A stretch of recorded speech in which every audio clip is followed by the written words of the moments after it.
Hi అండి. నిన్న వెలక్కాయ పచ్చడి చేశాను కదా! నిన్న షార్ట్‌లో చిన్న క్లిప్ అయితే యాడ్ చేశాను వెలక్కాయ పచ్చడి చూపించి. చాలామంది కమెంట్ చేశారు. అన్ని కామెంట్స్ మాక్సిమం ఒకలాగే వచ్చాయన్నమాట.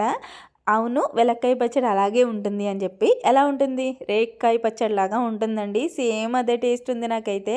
కానీ అన్నంలోకి టేస్ట్ బాలేదు. ఉత్తిగా తింటే చాలా బావుందన్నమాట. సేమ్ రేగికాయ పచ్చడిలాగా ఉంది. నేనైతే నిన్న నైట్ రొట్టె ముక్కలోకి నంచుకున్నాను. మిరప రొట్టెలోకి టేస్ట్ చాలా బావుంది. రొట్టె ముక్కలోకి, ఇడ్లీలోకి బావుంటదనుకుంటున్నాను.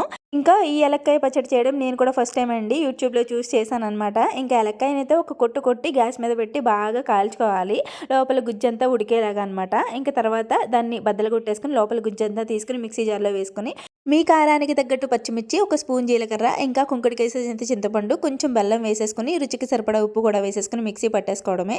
తర్వాత తాలింపు పెట్టేసుకోవడమేనండి. టేస్ట్ అయితే సేమ్ రేగికాయ పచ్చడిలా ఉంది. అక్కడ నేను అదే చెప్తున్నాననమాట.